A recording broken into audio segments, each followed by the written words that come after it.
meus cortes de cabelo, porque ultimamente eu tenho aparecido nas redes sociais do peito pra cima, né? E eu nunca imaginei que meu corte de cabelo ia fazer tanta diferença na minha imagem pública. Eu olhei isso entrando na live agora, que eu tô em débito com esse. Eu tenho que cortar ele. Quando eu for para Porto Alegre, eu vou fazer dar essa parada. Próxima live eu vou estar em dia. Tá legal, tá anotado e a gente numa live futura vai te cobrar isso em relação a isso, tá? Como é que tá o status do corte de cabelo? A minha vontade é passar a máquina, mas eu não tenho tido essa autoridade toda. O pessoal normalmente rechaça essa minha ideia. Tem isso, acontece aí. André, tu quer começar falando então sobre blockchain, o que que é, fazendo uma introdução do assunto? Então, beleza. A live de hoje é sobre blockchain. E então a gente vai passar por introdução, detalhes do blockchain, o sistema, como ele funciona e aonde ele pode ser aplicado. Então, o blockchain ele é uma ferramenta, ele é um sistema procedimental e que organiza a operação de criptomoedas. Hoje ele é utilizado para outras coisas também, mas ele surgiu com o Bitcoin.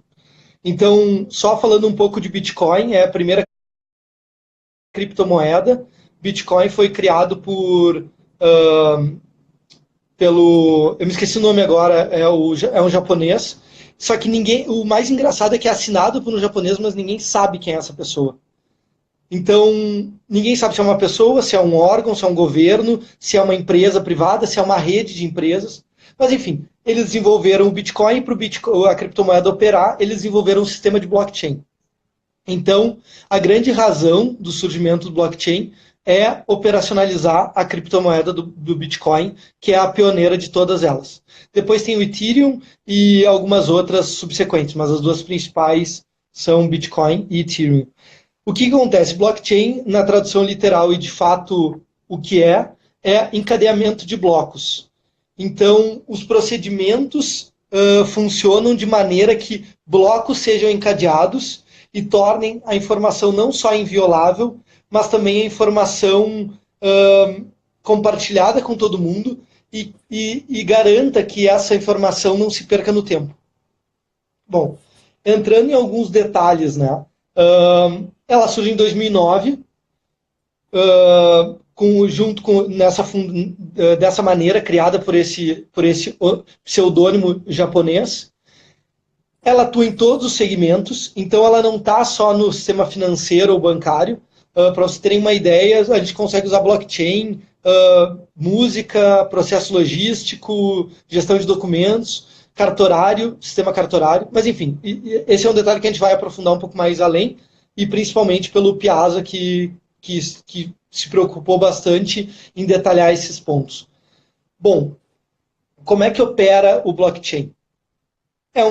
Tem o sistema, tu cria um smart contract, que é onde tu coloca as informações base da relação, e a partir disso tu imputa uma informação. Quando tu imputa essa informação, seja uma certidão de nascimento, seja fazer uma transação financeira na criptomoeda, o sistema vai ver o smart contract, vai ver a base, vai pegar a informação que a pessoa gerou e vai minerar ela para ver, de fato, essa informação é válida. Se por alguma razão as variáveis que tiver no smart contract forem diferentes das informações que eu botei na operação, ele vai negar e a minha operação é inválida.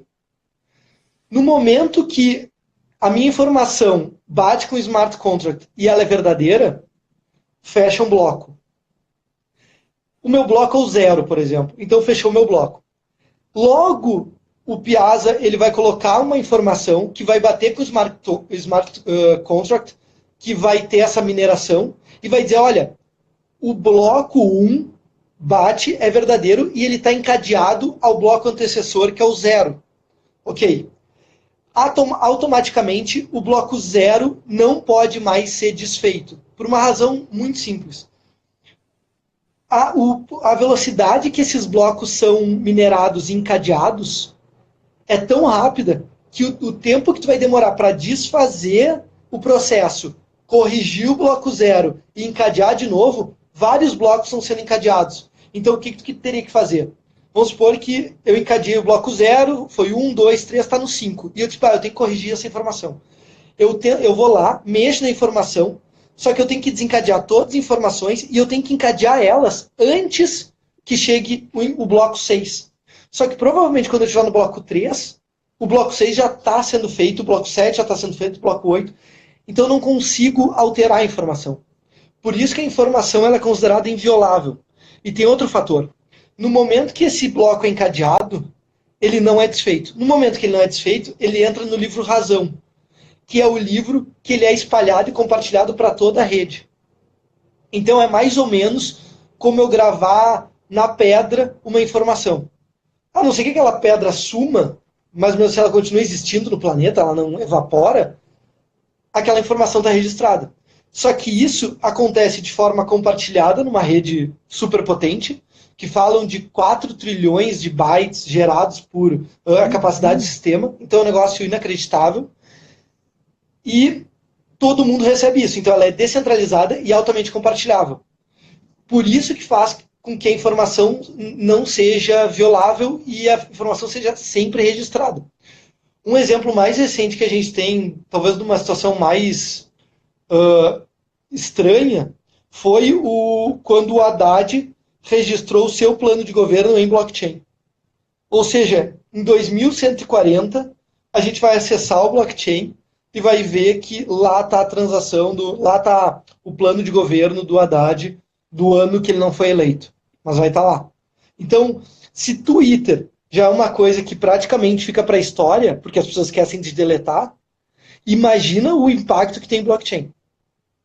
E daí quando a gente começa a olhar a forma que ele opera em outras situações, é mais impressionante ainda. Então o que acontece? O blockchain, ele na verdade é um código aberto para procedimentos. Então, como ele é código aberto, qualquer pessoa pode programar e usar na sua rede, no seu sistema. E o papel dele é organizar procedimentos e guardar informações, que é esse livro razão. Tem 2 fatores bem importantes quando a gente fala de blockchain, que é a rede pública e a rede privada. O Bitcoin, a criptomoeda, é uma rede pública. Mas se eu contratar, se eu desenvolver blockchain para gerir documentos da Auster, dentro da Auster, ela é uma rede privada. Acontece a mineração da mesma maneira. Mas a minha operação de mineração ela é um pouco mais limitada, porque depende do meu investimento único para poder minerar mais rápido ou melhor. Quando a gente fala da rede pública, não é assim que acontece. A rede pública, ela normalmente gera um benefício. Na rede privada, não. Então, por exemplo, os mineradores de Bitcoin, eles ganham dinheiro. Porque tem uma explicação. Eu não tenho total conhecimento desse ponto, mas é o seguinte. O Bitcoin ele tem um número limite de Bitcoin, que é 21 milhões. E a cada 4 anos, a geração da moeda cai pela metade. Exatamente para dar uma perenidade maior à geração de moeda. Mas como ela é limitada, isso aumenta a valorização do Bitcoin, que é o que a gente vê tão seguido. Mas o fator não é esse. O fator é o seguinte. Quando eu minero Bitcoin, eu ganho, sei lá, 1/4 do que está sendo minerado. Depois eu ganho 1/8. Depois eu ganho 1/16. Cada vez eu ganho menos. Porque cada vez tem menos Bitcoin sendo gerado. Então cada vez eu tenho menos como ganhar. Mas hoje boa parte da geração de Bitcoin é na mineração. Então quanto mais mineração acontecer, mais Bitcoin é gerado no sistema. Mas claro, dentro de uma certa velocidade. O que acontece às vezes é o seguinte, a velocidade do Bitcoin, da mineração aumenta muito mais rápido do que a geração de Bitcoin. Acontece uma bifurcação de blocos. Só que essa bifurcação de blocos ela termina no momento que o bloco subsequente for encadeado mais rápido. Então eu tenho abrir uma bifurcação bloco A 35 mil, bloco B 35 mil. O bloco A, para passar para o 35.001, demorou muito tempo. E o bloco B demorou menos. Então agora a cadeia, a partir do bloco B, esse bloco A morre e aí vai pelo bloco B. Então o minerador do bloco B é que ganha o seu valor, né? E não o que minerou relativamente depois. Tá? Mas isso é um processo mais do Bitcoin. Só para a gente segmentar a live do momento que a gente fala como é que funciona a operação, para onde a gente pode usar, eu vou mostrar para vocês um site que é super interessante, que é o Bitbonkers. Uh, eu chamei o André mais cedo e mostrei para ele esse site, ele achou super interessante. O que acontece? É um site onde ele mostra em real time quantas transações de Bitcoin são feitas, estão sendo feitas no momento. Então, aqui a gente está falando de blockchain no Bitcoin. E vocês percebem que é muito clara a dificuldade em separar blockchain de Bitcoin. Tá? Daí depois o André, quando comentar dos outros casos, a gente vai conseguir elucidar em que momentos que o blockchain ele anda independente da criptomoeda. E para vocês entenderem a quantidade de transação que vai aparecer, na hora que a gente deu play na live, eu botei o site eu entrei no site e deixei a aba fechada. Então, quando eu abrir a aba, vai cair todas as transações represadas das 8 horas até as 8h18. Tá? Deixa eu só pegar meu celular aqui e mostrar para vocês. Então, eu vou inverter a câmera. Tá aqui a tela. Ó, esse é o mapa mental. E eu vou abrir agora para vocês verem o que vai acontecer.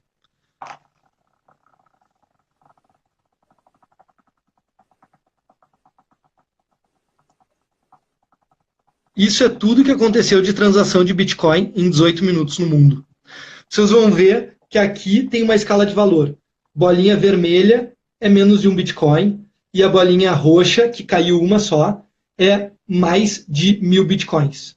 E as bolas azuis é de 100 a 1.000 Bitcoins. Tá? Então, e esses são os blocos de transação que rodaram nesse meio tempo. E aqui tem uma outra informação que é a cotação em Bitcoin, quanto foi gerado, né, o total, e qual foi o maior montante de uma vez só. Então, esse número mexe tão rápido, a gente está falando que é de 1 milhão, muito mais de 1 milhão. Que número que é aí, Piazza? Isso aí são milhões, André. Milhões? Deixa eu dar uma olhadinha de novo ali, que tá no cantinho da tela aqui para mim. É para ser 146 milhões ali. Eu acabei de olhar agora, 146 milhões. Então foram 146 milhões de Bitcoin. O Bitcoin está valendo quanto? 20 mil? Agora, 20 mil reais? Não lembro, mas deve ser nessa faixa aí sim agora. Então tu imagina, multiplica isso por 20 mil. É isso que girou de dinheiro em 18 minutos em criptomoeda. E aí, assim, essa é uma outra live, uma série de podcasts que dá para fazer falando de criptomoeda. E, por sinal, eu te indiquei o Fernando Urich e o Fausto Vanin para falar desses dois assuntos. Fausto mais específico em blockchain, o Fernando muito mais específico em criptomoedas. Ele tem 78 mil inscritos no YouTube, vale a pena assistir quem é curioso. Ele me contou num almoço, ele disse, André, eu fui celebridade em 2017. Eu andava nas ruas de São Paulo, hoje ele mora em São Paulo, ele é meu amigo de Porto Alegre. Eu andava nas ruas em São Paulo e as pessoas paravam para tirar foto comigo e me pedir autógrafo. Ele era uma celebridade nesse assunto. É ainda, mas ele disse que isso parou porque cada vez tem mais gente falando. Mas ele disse que foi um negócio que impressionou ele. Ele está almoçando, tem que parar de almoçar para tirar foto e dar autógrafo. Eu achei sensacional. Mas, enfim, voltando para esse assunto, então, e como essa coisa descentralizada e totalmente compartilhável torna possível toda essa geração de valor e toda essa interação a nível global, né? E eu me lembrei, Nakamoto, Satoshi Nakamoto, o autor do Bitcoin. E é muito interessante, tem um vídeo, inclusive, que é quando surgiu, tá, o Bitcoin. Muito legal, depois, se vocês quiserem, façam um contato comigo que eu passo esses links. E outra coisa que é muito interessante a primeira vez que teve cotação de Bitcoin no mundo foi quando um cara na Austrália pediu para que alguém na rede pedisse uma pizza para ele de qualquer lugar do mundo. E ele disse, olha, quem pedir uma pizza e entregar na minha casa, eu entrego, eu acho que eram 10 Bitcoins. Eu não me lembro exatamente, ou 1.000 Bitcoins. Tem que pesquisar, isso acontece em 2010. E aí um cara vai lá, pede a pizza, entrega o Bitcoin, e na hora o Bitcoin começa a valorizar porque ele tem um parâmetro. Tantos Bitcoins valem uma pizza de tantos dólares, beleza, tem a coisa. E aí começa o sistema. É muito interessante.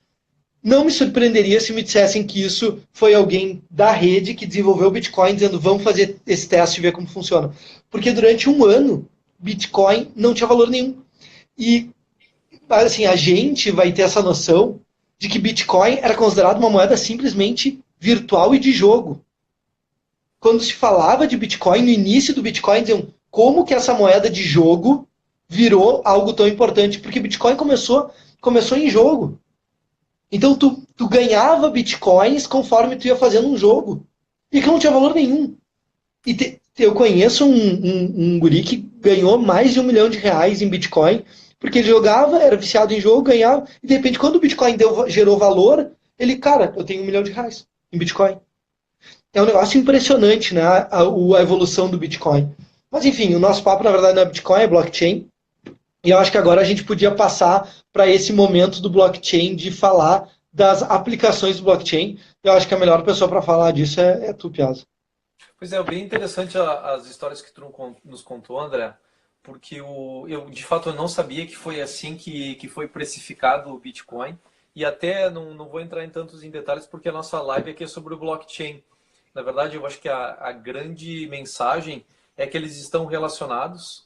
O blockchain surgiu para suportar a operação de Bitcoins, que era registrar de uma forma pública e descentralizada que havia acontecido uma transação. E é esse o grande valor do blockchain, de ser uma transação que é registrada de forma descentralizada, fica disponível para as pessoas. E isso, na verdade, tem um valor imenso, porque é o fator de quando eu e você, duas partes, fazem uma transação e querem ter um documento, um registro disso, o blockchain tem justamente esse valor de poder fazer esse registro. E o que acaba acontecendo é que isso leva a uma série de aplicações que a gente normalmente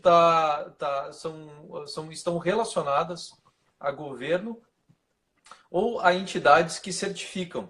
E justamente isso tem historicamente tido um custo bem interessante, né? Então no Brasil a gente conhece muito isso porque como o sistema brasileiro de justiça e de propriedade acaba passando pelo cartório, essas entidades, por exemplo, o cartório, tabeliões, o próprio governo, acabam gerando esse valor que é o valor de certificar as transações. Mas que na prática, com a economia digital e com mecanismos eficientes e confiáveis de fazer esse tipo de registro, acabam perdendo o valor justamente do registro, até porque operar por blockchain é gratuito. Então, isso vai gerar uma série de transformações e coisas que a gente já está vendo nos dias de hoje. Então, justamente, a gente já tem algumas aplicações práticas mais comuns e eu vou acabar mencionando algumas das aplicações aqui, André, e Uhum. em três categorias. Então, a primeira delas são as principais, que a gente já vê hoje. Tem as categorias de desintermediação, que é justamente isso que eu estava falando, né, a respeito de contratos e como cartórios, tabelionatos e o próprio governo acabam perdendo força porque já tem outras entidades justamente críveis e com responsabilidade, com respaldo que podem fazer isso, e alguns outros usos que podem acontecer no futuro. Então, principais categorias. Criptomoedas, então não é à toa que alguns dos teus exemplos estavam relacionados a Bitcoin, que foi uma das primeiras criptomoedas que surgiu, e durante muito tempo as pessoas falavam praticamente como sinônimo uma coisa da outra. Até recentemente, no ano passado, 2017, acabou tendo justamente uma proliferação de outras moedas, e isso oportunizou que o mercado, na verdade, se desenvolvesse muito mais. Porque não eram só bitcoins, tem outras moedas ali, tu chegou a inclusive mencionar, né? Então, isso aí foi um passo importante para o sistema, porque na verdade está validando as criptomoedas e o blockchain é parte dessa infraestrutura, porque ele justamente carimba as transações que ocorrem em termos de criptomoedas. Então vai continuar acontecendo e o blockchain, digamos, é infraestrutura, é parte funcional das criptomoedas que só tendem a crescer. E elas, por si só, como tu falou, é uma live só para elas. Porque o potencial de criptomoedas de disrupção é enorme. Não Olha apenas aqui, ó. Desculpa te interromper, Piazza, só porque tá nessa linha. ele pagou 10 mil bitcoins em 22 de maio de 2010 para, enfim, para quem pedisse a pizza para ele. 10 mil bitcoins. Essa provavelmente foi a teleentrega mais cara da história da humanidade, tá? Porque hoje o valor disso aí são em torno de 200 milhões de reais, né? Para uma pizza. Para uma entrega de pizza. E é tão curioso que essa passagem aí acontece, a gente vê muito isso no videogame, né? Eu não sou gamer, mas, por exemplo, uma rede de jogos como o PlayStation, você vai acumulando ganhos e tudo mais, e pontos, e simplesmente alguém precificou isso, falou, olha, eu estou aqui com uma pancada delas, quem me entregar uma pizza aí, eu repasso para a tua conta. E alguém matou isso aí, né? Que é o poder da conexão.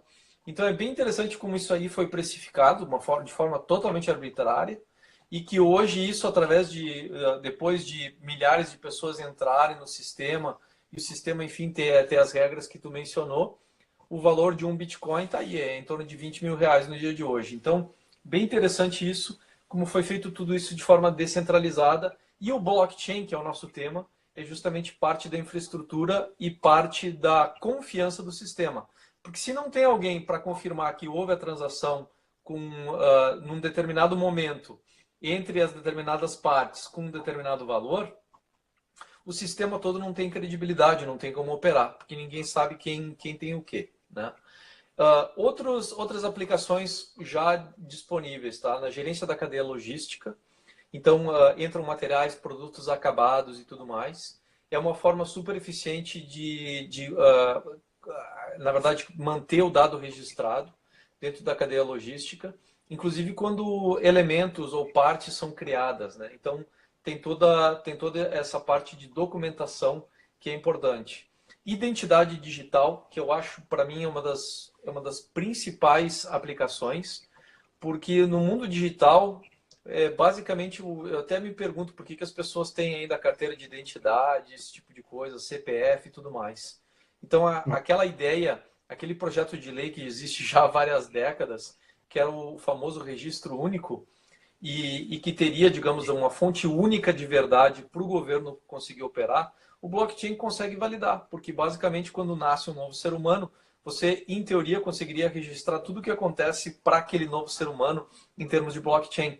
Inclusive os números de identidade, identificação, para as mais diversas coisas, passaporte, identidade, CPF, escola, notas e tudo mais. Então, aí começa a entrar numa parte que é realmente disruptiva e acaba, na verdade, concentrando o registro de uma forma única.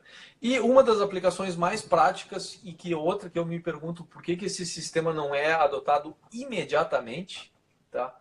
É a questão das eleições, ou mesmo votações. Então, se a minha identidade digital é confirmada, e eu sou a pessoa que digo ser quem sou, eu poderia estar fazendo uma série de operações de forma digital, sem precisar estar presente, porque, na verdade, quem está fazendo sou eu. E isso Mas teria validade. vamos combinar que a gente sabe muito bem por que não está implementado, né? Exatamente por ser inviolável. Explica, né? Por que o sistema disse, oh, não, isso aí é bom demais para ser verdade, né? E a gente quer poder manipular aqui dentro do A gente sistema. não quer, a gente não quer tanta seriedade assim. Exato, exato. Então isso aí é bem interessante porque, por exemplo, vou dar um exemplo para vocês em que o blockchain já está sendo operado, tá? Que é quando a gente faz assinatura eletrônica de documentos. Cansei de fazer assinatura eletrônica de documentos, comprei uma casa assim, financiei essa casa dessa forma, tá? Duas operações completamente diferentes. Uma delas é de propriedade, que é a compra da casa, que é registro de imóveis, e a outra dela é o financiamento dessa casa, que é o aspecto financeiro e como é que eu vou pagar por isso. Ambas feitas de forma digital. A gente acabou fazendo a assinatura ainda de forma pessoal por uma questão de curto prazo, né? Para ter o registro e tudo mais, mas a assinatura de todos os papéis foi feita de forma eletrônica também. Outras formas que são super interessantes que eu estou fazendo agora. Eu estou abrindo uma conta Estou abrindo contas, eu sou CEO de uma aceleradora, uma aceleradora de startups que está baseada no Oriente Médio. E algumas das atividades com que eu estou envolvido na expansão dessa aceleradora é justamente criar entidades e contas bancárias em vários países. Então, hoje eles estão baseados em Dubai, estamos expandindo para o Catar, onde vai ser a próxima Copa do Mundo, e estamos expandindo também para o Egito, onde a gente tem uma série de pessoas, inclusive, já trabalhando lá, e a gente quer estabelecer a entidade da empresa local para poder fazer o pagamento em moeda local também para as pessoas. Tudo isso que eu estou fazendo, abertura de contas, estabelecer a entidade local, passar a documentação toda para as autoridades e tudo mais, a maior parte disso tem sido feito através de assinatura e formas eletrônicas. Então, está aí uma aplicação, quando a gente fala de identidade digital, ela não é apenas para as pessoas, é identidade de companhias, é a identidade digital de coisas ou fatos que acabaram acontecendo e estão sendo registrados. É realmente o blockchain, ele tem essa capacidade de ser um conceito tão abstrato e tão presente que a gente, na verdade, não faz nem sentido ainda dessas coisas, né? Então, vou dar um outro exemplo que tem sido muito utilizado e vocês já devem ter escutado, que é o exemplo o buzzword chamado transformação digital. Então, parte do elemento da transformação digital é o que eles criaram, cunharam esse termo chamado Digital Twin, que basicamente é o gêmeo digital. Então, para tudo que existe no mundo físico, existiria uma entidade digital que seria o representante dessa entidade física, e essa entidade digital, ela entra em todos os sistemas, tanto dos sistemas privados, né? Então, por exemplo, o ERP da empresa, o sistema de pagamento, o sistema de gestão de pessoas e tudo mais, como de forma pública, que é justamente o relacionamento que existe entre a minha identidade pessoal e aquela empresa e o papel que eu sirvo dentro daquela empresa. O Digital Twin seria isso, basicamente essa representação digital de algo que está no mundo físico. E poderia ser utilizado em qualquer sistema e para fazer qualquer tipo de atividade. Então, se você pensar, a parte da infraestrutura do gêmeo digital de cada um de nós, de imóveis, de propriedade, de dinheiro, ele na verdade precisa de um registro confiável para ser ativo. Então o blockchain provê essa infraestrutura também. Eu acabei de falar, a gente deu o exemplo das eleições e votações, que é outra aplicação prática. Tá? Talvez não nas eleições, não se tem registro ainda de eleições feitas dessa forma, mas votações privadas já estão sendo feitas. Então, por exemplo, quando você tem uma entidade ou uma organização que está dispersa no mundo, você pode reunir os votos das pessoas de forma digital. E o blockchain acaba fazendo parte dessa infraestrutura. Da mesma forma, o sistema de saúde. As transações que acontecem também já estão sendo registradas em forma de blockchain e elas ficam disponíveis em caráter ou privado ou público, mas de forma permanente e consegue registrar exato o que aconteceu. Então você imagina a aplicação disso num sistema de saúde em que você, como paciente, tem todos os procedimentos registrados dentro do seu blockchain. Então você consegue ter um controle muito mais preciso e exato de tudo o que aconteceu dentro para você. E até se você colocar isso aí num futuro não tão imediato, mas num futuro em que os seres humanos vão ter chips associados a eles, né? A computação vai estar associada ao corpo, né? Vai ser aquela migração do mainframe para o computador pessoal, para o smartphone, para alguma coisa presente em acessórios, como o Apple Watch, e daí, de fato, a ser implementada no corpo. E hoje a gente trata isso de uma forma inclusive, assim, eu não sei se eu quero esse futuro, mas de fato já tem gente trabalhando e é uma das grandes disrupções que vai acontecer no futuro. O fato das pessoas terem um chip, um número associado e o blockchain vai fazer parte dessa infraestrutura. Tá?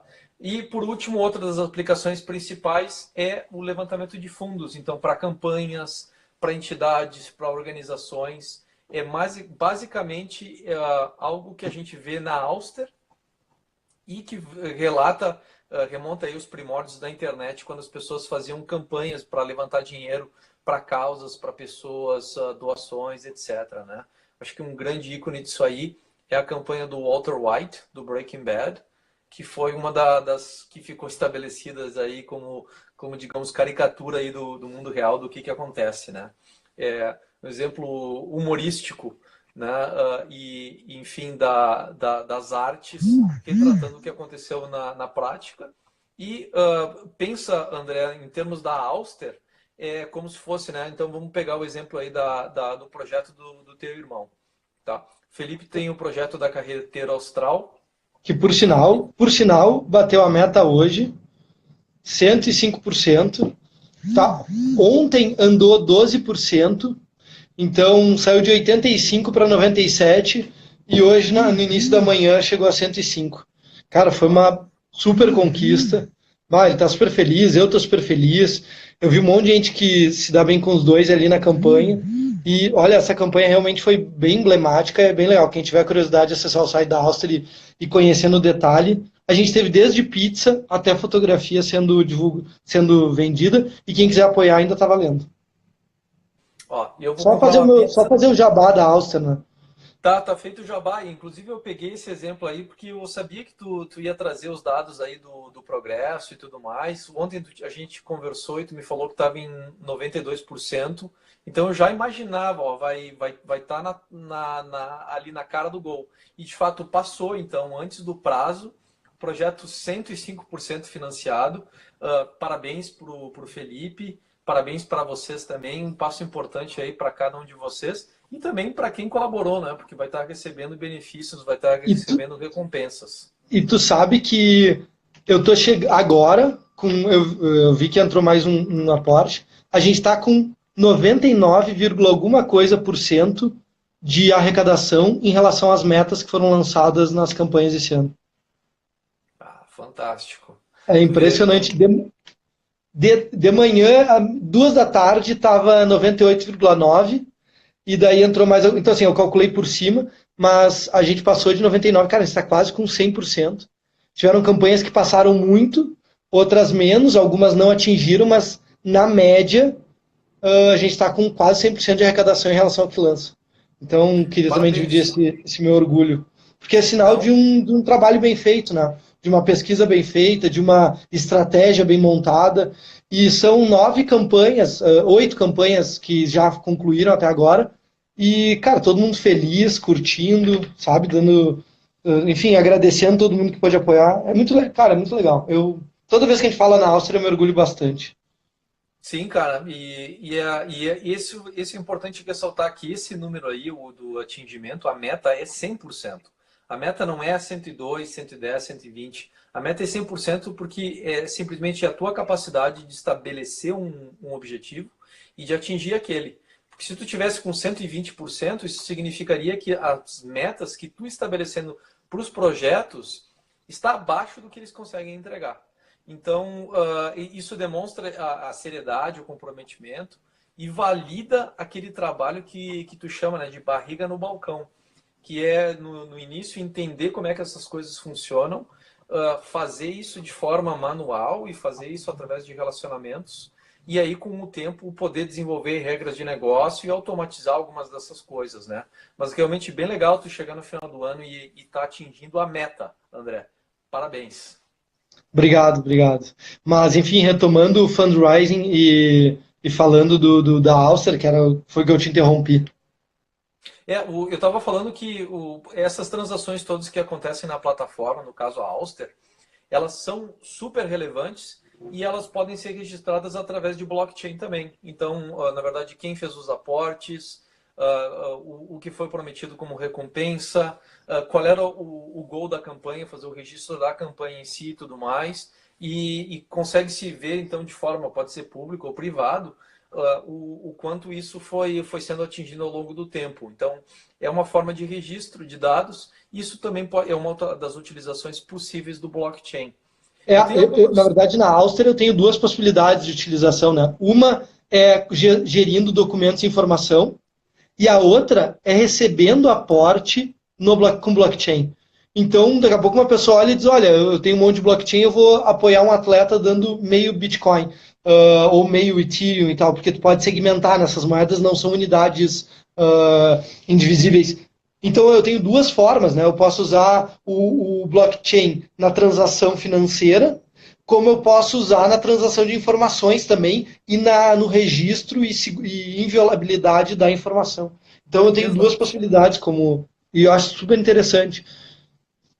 Exato, tem isso aí. Então, como uma das aplicações práticas imediatas são as criptomoedas, isso aí o blockchain também está registrando, tu consegue registrar tudo, né? Eu estava usando o caso mais abstrato porque a transação comercial acho que é uma das formas mais conhecidas e já está bem estabelecido, né? Até no momento, se tu for pensar assim no histórico global das moedas, desde quando ela foi estabelecida aí, Alexandre o Grande na Pérsia, para poder justamente controlar as transações ao redor do império e poder cobrar impostos, né? No fundo era isso, tá?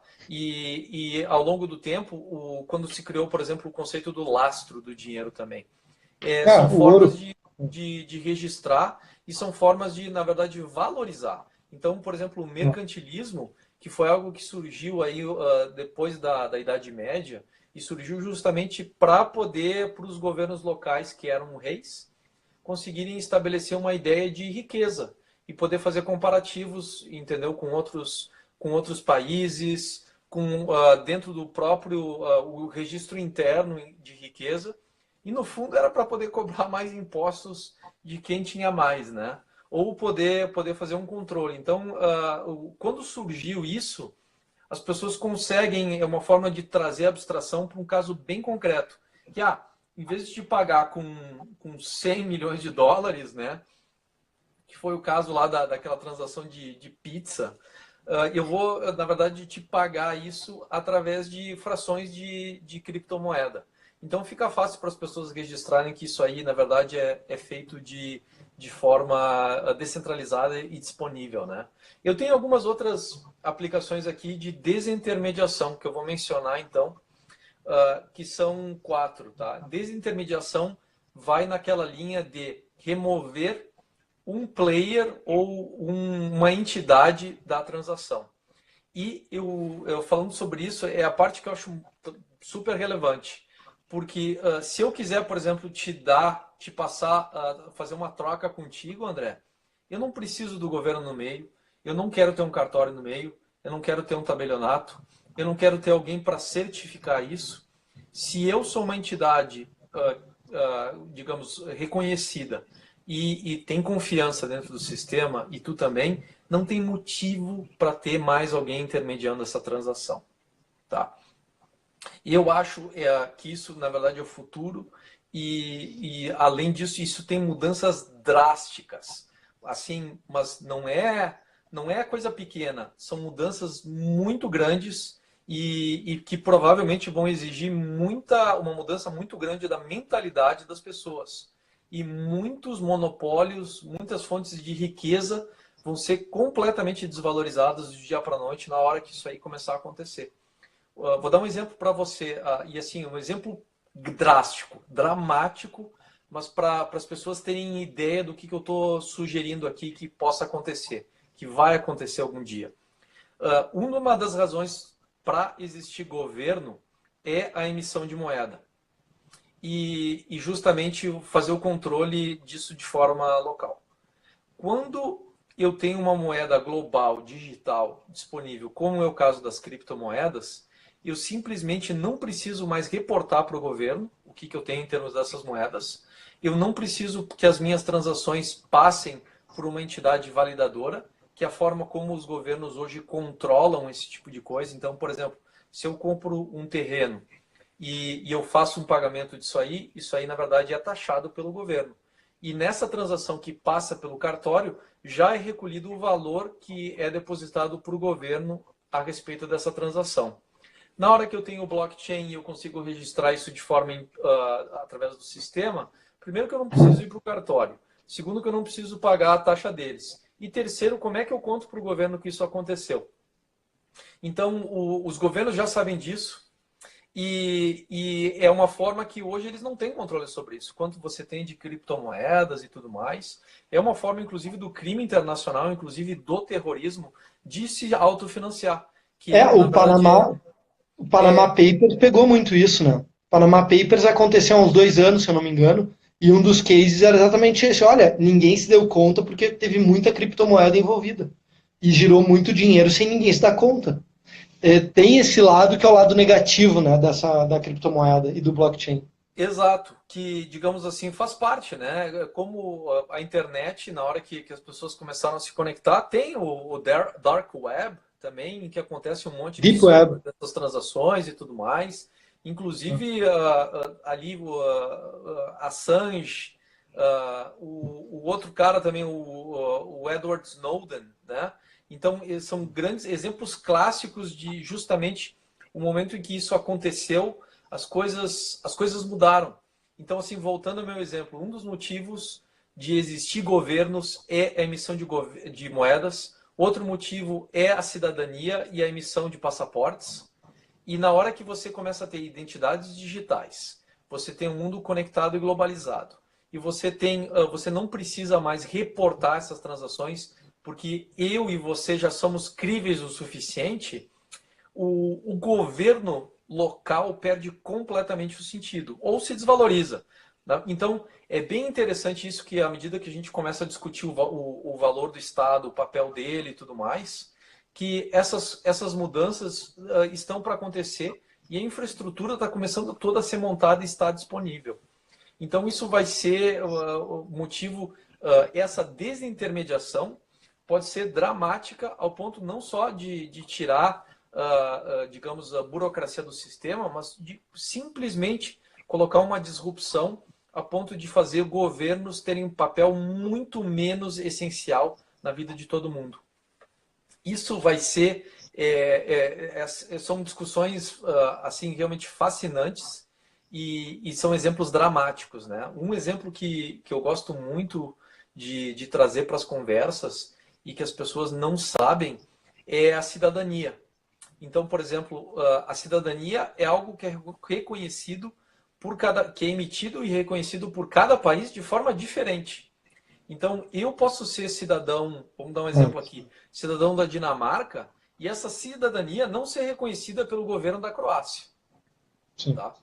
E isso é algo que ninguém tem controle, porque a cidadania é algo que eu tenho com aquele governo. Tá? E que um outro governo, uma outra entidade, pode escolher de reconhecer ou não reconhecer, baseado nas regras deles. E a partir daquilo que eu mostro. Então, a cidadania por exemplo, tem gente que é cidadão de vários países, mas que não mostra ou não demonstra aquela cidadania por um outro determinado governo, porque há penalidades ou perde benefícios ao fazer isso. Então, Exatamente. é um conceito extremamente fluido, unilateral, e até para as pessoas poderem entender, há um monte de pessoas no mundo que não têm cidadania. Inclusive, eles competem nos Jogos Olímpicos e eles fazem parte da delegação da ONU. Tá? Que a ONU, na verdade, acabou abraçando essa bandeira porque era um grupo de pessoas, enfim, que não tinham cidadania de nenhum lugar do mundo. Acho até que alguns, na verdade, fizeram isso ou de forma, ou por escolha própria, ou sem poder escolher, mas que acaba acontecendo. Então, vou dar um exemplo para vocês entenderem o que eu estou falando, tá? Há muitos países do mundo que, diferentemente do Brasil, ou dos Estados Unidos, ou da maior parte dos países europeus, que não dão cidadania quando a pessoa é nascida dentro do país. Então, é o famoso direito de nascença, né? Então, André, tu, advogado, na verdade, pode trazer mais, substanciar isso, mas assim, trazendo como exemplo aqui para a live, né? O que é a cidadania e como é que funciona.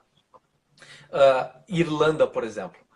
E já aconteceu para vários amigos meus que moram na Irlanda, eles são estrangeiros e tiveram os filhos na Irlanda, a criança nascida na Irlanda não é irlandesa. tá?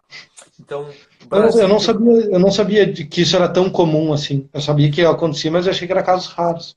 Não, é super comum, a Irlanda trata assim, a China trata Irlanda assim. do Irlanda, não Irlanda do Norte. A Irlanda do Norte é parte da Grã-Bretanha. Então, eu acho que Né? eles funcionam com leis locais e eu acredito que eles tenham direito de nascença. O Brasil, os Estados Unidos têm direito de nascença, a Irlanda não tem, a China não tem, e é curioso que isso aí é independente. Por exemplo, a Irlanda é parte da comunidade europeia. E mesmo assim, não, outros países, cada país define isso aí de forma independente. Então, por exemplo, vou dar um outro exemplo de situação. A Argentina. A Argentina não reconhece outra nacionalidade, de forma que você só pode ser argentino. Você não pode ter outra nacionalidade. Então, Tem tem outros uma... países que são assim, né? Os Estados Unidos não é assim também? Não Os pode ter Estados dupla? Unidos, os Estados Unidos têm essa questão aí, e o que eles tinham imposto até recentemente é que você poderia acumular os Estados Unidos e uma outra nacionalidade, mas não poderia ter mais nacionalidades. Tá? E parte disso aí o sistema é extremamente complexo, porque essa é a sua nacionalidade. Não é o fato de você pagar ou não imposto. Na verdade, você, como cidadão americano, tem que pagar imposto para os Estados Unidos de qualquer lugar do mundo em que você esteja. Tá? Então aí começa a envolver a parte tributária junto. Então o sistema, esses exemplos são bons porque eles permitem ver como há uma variedade de situações e como isso é complexo. E na hora que você tem um sistema que registra isso tudo contra a sua identidade pessoal, você pode, inclusive, tem punições ou tem benefícios de você demonstrar isso de um para o outro. Né? Então, imagine que você vai entrar num país e aquele governo do país pede para você, para disponibilizar a sua entrada, acesso a um determinado nível de informações dentro do seu perfil de blockchain. As possibilidades disso são enormes. Né? Então, para finalizar, o caso da nacionalidade, tá? ou da cidadania, na verdade são dois conceitos diferentes, tá? Mas para finalizar, Eduardo Saverin, que é brasileiro, que foi um dos fundadores do Facebook, que fez parte daquele filme A Rede Social, que processou o Mark Zuckerberg por ter roubado, enfim, direitos dele e tudo mais, Uhum. e que depois, na verdade, fez digamos, o settlement, né? Não lembro como é que é a palavra em português, mas eles se combinaram ali e o processo se extinguiu. O Eduardo Ah, Saverin pegou o dinheiro dele, a fortuna dele e mudou para Singapura. Mas como ele era cidadão americano já naquela época, ele estava pagando imposto nos Estados Unidos. Para não ter que pagar impostos nos Estados Unidos, ele precisou renunciar à cidadania americana. Tá? Então, o processo de renúncia da cidadania é algo que é feito com o governo local, e ele renunciou a essa cidadania aí, e foi super interessante porque caiu nas notícias e o pessoal estava todo falando, Saverin traidor e tudo mais, renunciando. Então, são casos muito comuns de pessoas que fazem isso. E ah, até esse é o próprio conceito, desculpe te interromper, André, mas para finalizar, é o conceito do paraíso fiscal. É um local que não exige que você demonstre essas coisas todas. Então, o paraíso fiscal, por exemplo, não se importava de onde é que o dinheiro vinha, de onde é que o dinheiro ia, eles tinham meia dúzia de regras e operavam dessa forma. Então, assim, o blockchain vai possibilitar que essas regras, que essa forma de atuação seja completamente desrompida. Então, tem aí a economia colaborativa, um exemplo disso de desintermediação, de pessoa para pessoa, uhum. a distribuição de informações na nuvem é outra forma que fica desintermediada. A própria música ou artes de uma forma geral. Os contratos inteligentes. Então, o que eu me comprometo, o que você se compromete a fazer, entendeu? É, Não, o da música eu acho muito interessante porque ele trabalha com direito autoral, propriedade intelectual. Então ele garante que a pessoa mantenha a autoria sobre a música ou sobre, enfim, qualquer coisa que ela consiga registrar ali no blockchain. E isso é muito interessante porque hoje é um grande desafio que os artistas em geral têm não só ganhar se monetizar em cima daquilo, mas também poder provar que é deles. Então, cada vez mais fica complicado esse mercado, ainda mais com essa questão do streaming. Hoje, eu não gasto dinheiro comprando um CD, uma música, olha, eu acho que é uns 4 anos. Então, como isso impacta? Claro que daí tem uma questão de remuneração diferente, mas hoje em dia é muito mais fácil tu pegar no Spotify, botar uma música, dizer que foi tu, porque tu editou ela. Então isso é importante. E essa questão, não só no meio artístico, mas em outros setores, é muito importante também, né? A Tu propriedade conseguir. intelectual, de uma forma geral, né? Exatamente, numa dessas tu registra um plano de patente ali, né? E aí, deu, acabou, tá ali, não tem. Hoje tu, por exemplo, eu fui registrar a marca da Auster no INPI. É um processo super burocrático, é um processo lento, é um processo totalmente humano e nada humanitário. Então, assim, é impressionante. Por exemplo, teve uma classe que me vetaram porque de repente, quem sabe, talvez um dia isso gere uma confusão. E a marca que podia ser essa prejudicada nem se manifestou. Então, com blockchain esse problema não aconteceria. Ficaria muito mais fácil, né, de tu realizar essa operação, que é um pouco do que a gente fala da coisa do governo. Enfim, eu acho super importante. Um detalhe, dois usos que eu acho que são interessantes de falar, até porque a gente está com um tempo um pouco escasso. Eu acho que seria cybersecurity e real estate.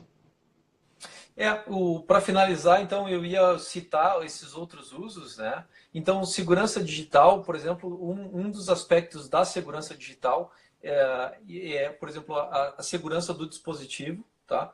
O segundo, a segurança da rede, que, enfim, onde as trocas acontecem, então, VPN e tudo mais, tá? Uhum. E o terceiro ponto é identidade e acesso.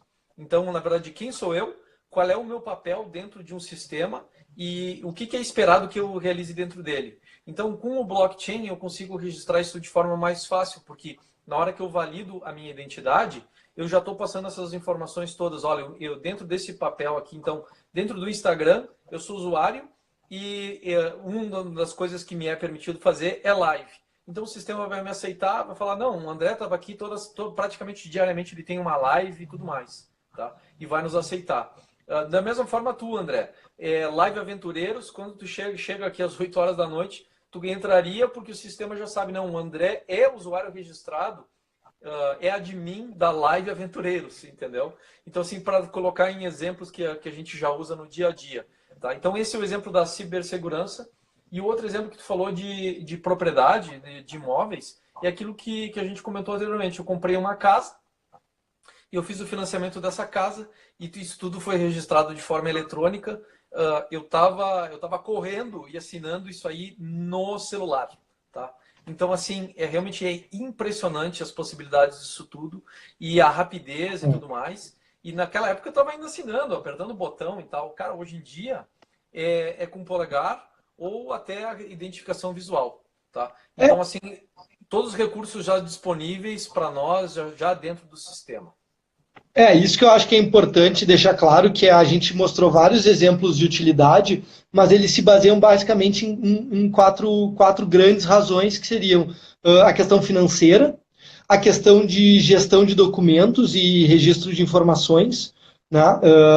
A questão pública de propriedade, então propriedade intelectual, propriedade imobiliária, seja qual for, que é um registro um pouco mais denso e um pouco mais complexo. E a outra opção que seria exatamente aquela questão que a gente falou de.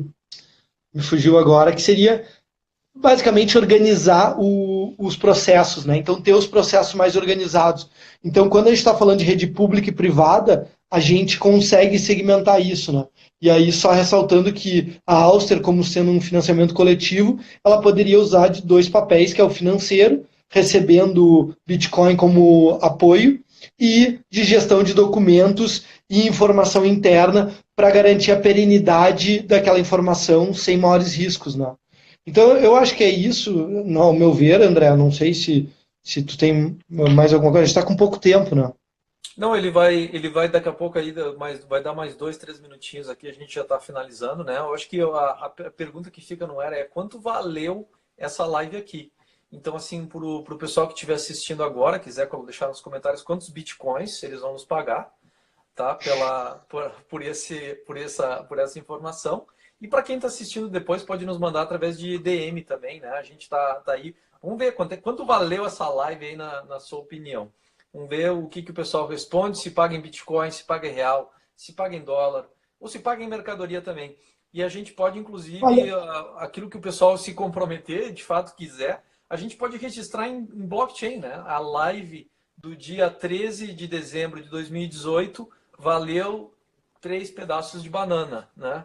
3 caixas de banana, por exemplo, né? Fica registrado aí e a gente acompanha o quanto vai valendo a nossa live aí ao longo do tempo também, André. É uma pena que eu, na verdade, gostaria que fosse medido em abraços e agradecimentos, né? Meu lado de impacto positivo. Uma pena que a gente não possa medir a quantidade de corações que sobem, né? Aqui. Na verdade, eu não sei, talvez tu sabe. Podemos? O Instagram poderia fazer isso, poderia registrar também dentro do... Então, assim, isso é bem interessante que toda a parte analítica dentro dos sistemas e redes pode ser toda ela convertida em blockchain, né? Tu exatamente sabe que hoje em dia o negócio é o CDL, né? Que é a chuva de likes, né? Todo mundo nas redes sociais está em busca da chuva de likes. Então, a gente está seguindo a mesma batida, como meros mortais e ovelhas dessa grande manada, não é manada, mas enfim, a gente está aí, né, em busca dos likes. Mas enfim, falando sério agora, eu proponho que a nossa próxima live seja sobre o Waze e um pouco de mercado de startup israelense. Eu acho que tem um pouco de sinergia, porque o Waze é a primeira grande startup israelense que vem para o mercado global. E é economia colaborativa, muito falado em crowdsourcing. Eu acho que é legal a gente falar sobre ele. Eu tenho curiosidade de saber mais ainda do que eu pesquisei já sobre o Waze, porque é algo que me interessa. E fica a minha proposta. Se vocês puderem, junto com a gente, aprovar ou não essa ideia. Aqui da minha parte, tô comprometido. Legal que tu tá ampliando, falando do Waze e startups israelenses, porque eu estou trabalhando no Oriente Médio e, ao mesmo tempo, eu tenho experiência com uma startup israelense e fiz, inclusive, análise do modelo de negócios deles, recebi feedback deles e tudo mais aí alguns anos atrás. E é uma forma bem interessante aí da gente fazer isso e colocar no contexto aí do trabalho que a gente já tem feito, né? Que é estudar um negócio, os diferenciais competitivos, a parte estratégica, entender o modelo de negócios e tudo mais. Então, aprovadíssimo. Comentário do Daniel Vargas, aprovado também. Pessoal, 20 segundos então para terminar a live. Obrigado pela presença, André. Um grande abraço para ti, já que tu te mede por isso. Fica um grande abraço, tá? E nos vemos.